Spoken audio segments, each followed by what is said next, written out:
her legs just like collapsed, and then she fell on the floor, and like she couldn't move like at all. I wouldn't be able to be with Nikki right now. What? Go hard.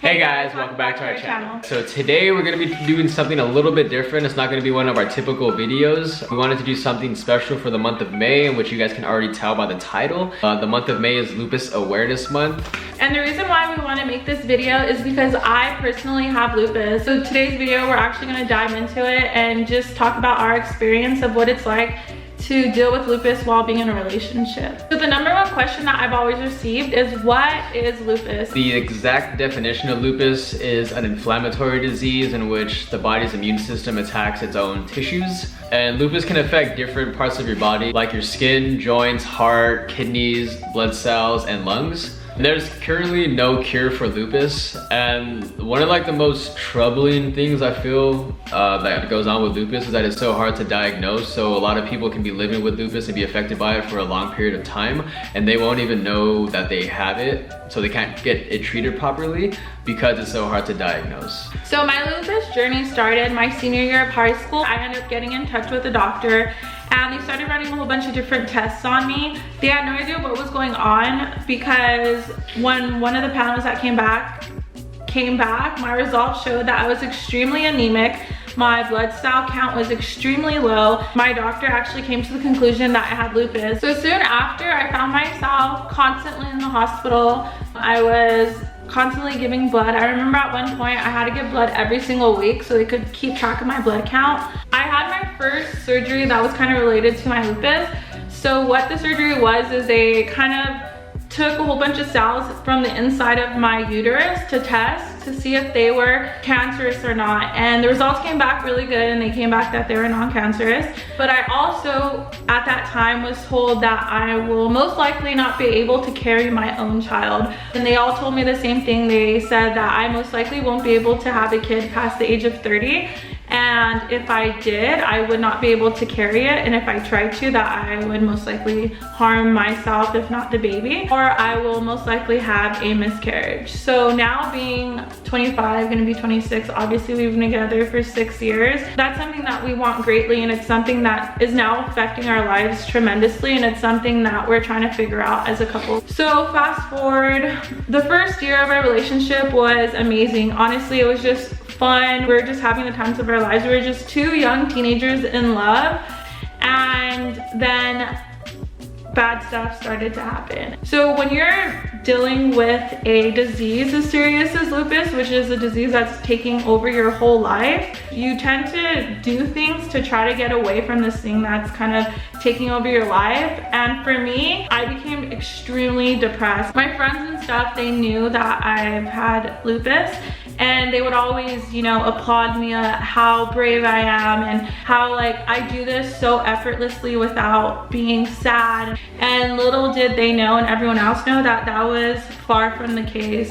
I started to become really depressed because I was just so tired of everything. I was tired of going to the doctors 24/7. I was tired of always getting poked with needles. I was tired of always being diagnosed with something and then undiagnosed with something. I was tired of just not knowing. And it even got to a point where I told him that I couldn't be in a relationship with him anymore because I just felt so guilty. Because at the time, you know, Nikki would never miss any appointment. He would call off work every single time I had an appointment. I had surgery, or he would get off early or go in late just so he could be there for me. I was just like, wow, what am I doing to this guy's life? Like, he literally can't have a normal life because of me, and it was something that I was struggling with. And all this time it would suck because I don't want to hear that like the girl that I love and that I care so much about like doesn't want to be with me because she thinks like it's affecting like my life. I didn't mind at all. Me being there and going all her appointments and taking care of her and things like that, like making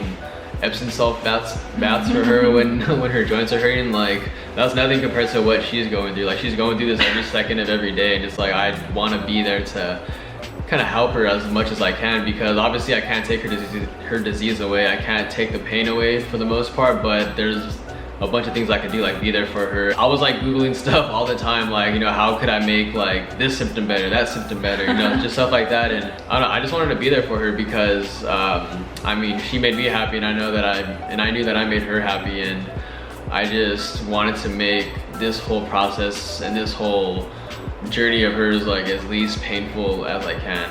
That's what I did the entire time, and I continue to do that, and I will continue to do that for you. I mean, I had some really dark days dealing with depression to the point where I didn't want to be here anymore. And luckily I had people that loved me very much around me and helped me get out of that dark place. It could always be worse, and that's something that I always got. It could always be worse.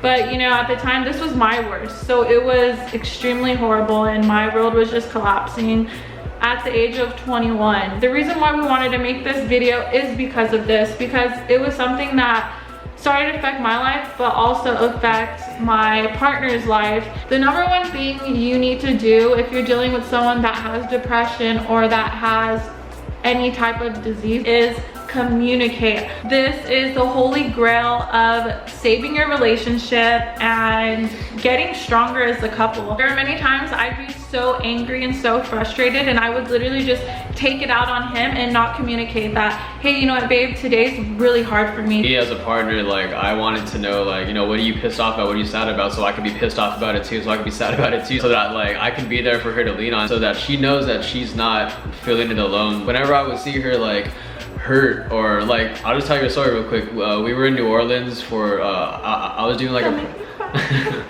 I was doing a presentation, and like we had a lot of downtime, so we were just like walking the streets, you know, checking out New Orleans, and then all of a sudden like her legs just like collapsed, and then she fell on the floor, and like she couldn't move like at all, like freaked out, and like she was like mad and sad, like, and angry and like crying and stuff, and like I was mad and I was sad and I was like crying too. It's better to just put your feelings out there to someone you can trust. So like usually, like for me, like for Ashley, it was me, her partner, and just so that you guys can kind of feel that together, and so that she knows that she's not going through it alone, and that, you know, she knows that I'm here and I'm feeling the same things as her, and we can kind of work through it together instead of her trying to work through things by herself.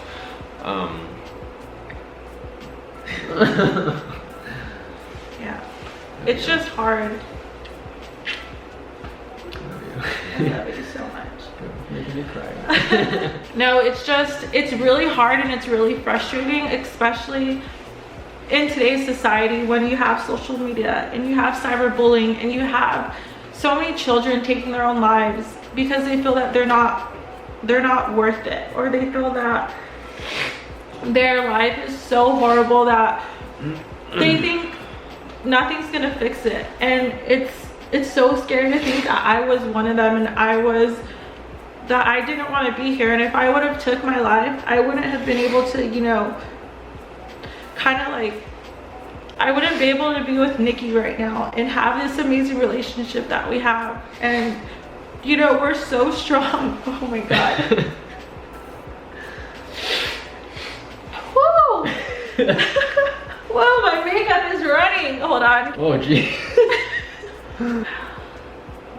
But what I was just trying to say is, it gets me so heartbroken to think that I could have not been here, because I was so depressed and so sad, and I thought I wasn't worth it, and I thought my lupus was never gonna get better. And to see how far we've come as a couple blows my mind, and it's something that I cherish, and it's something that I hold so close to my heart. Number 2 for helping your relationship is patience, patience, patience. You know, you're gonna have extremely horrible months, not just days, months of me adapting to whatever feeling I'm feeling. When you're with someone that you love, you have to be patient, you have to be selfless, you have to be understanding of what they're going through. For us, like, it's something that Ashley's dealt with for the last 25 now, like what, 7 years, probably 7 to 8 years. Like, you just have to understand that they go through that almost every day. And I don't know, just one thing that I kind of want to like another thing that I feel like is important is like, don't let your disease like limit you.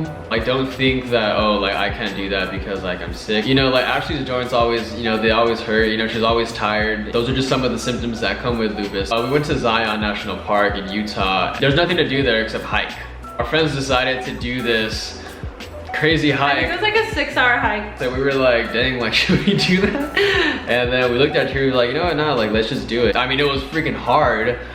Like, I was dying. She was obviously dying too. Like, her joints were hurting and stuff. I was crying my eyes out, but I did, and he kept saying, babe, let's turn back. And I was like, no, like, I want to make it to the top of this mountain. He had like this bandana on his head, and he took it off, and he like tied it around my knee really tight to stop the swelling and stuff. And we just hiked up, and we made it to the top, and I was bawling my eyes out when we did. It was just kind of a way that we kind of proved to ourselves, and like Ashley proved to herself that like your disease, like your lupus and everything, won't limit you from everything. Don't let your disease like prevent you from trying new things or like putting yourself out there, just because you guys can do anything you want, anything that you put your mind to. So lastly, just live your own life and be happy. Focus on yourself, focus on the ones you loved and the ones that are there for you, and just do you. So many people don't want to see you strive. They want to see you fail. You can't have any of that negativity in your life if you want to be happy.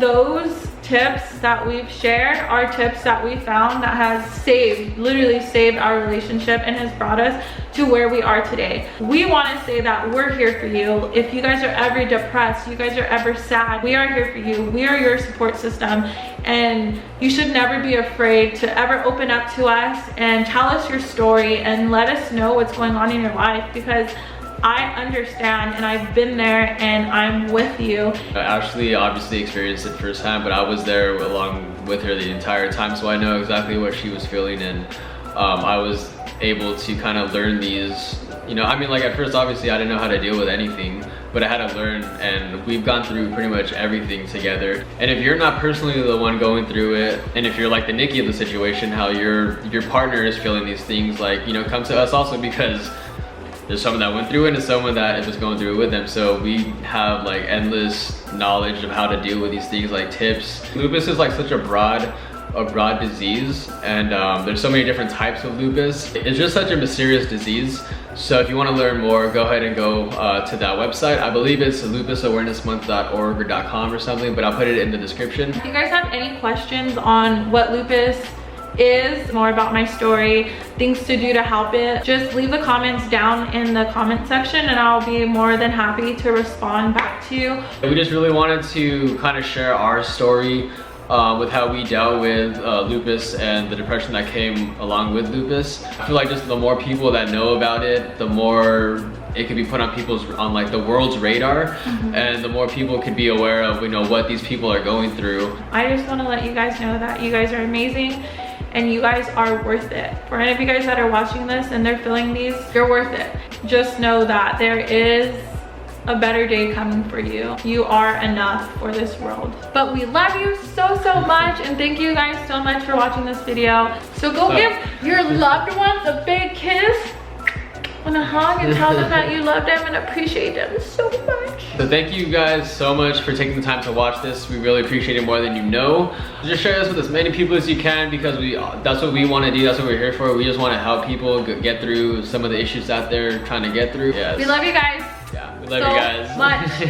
And we'll see you next time. Bye guys.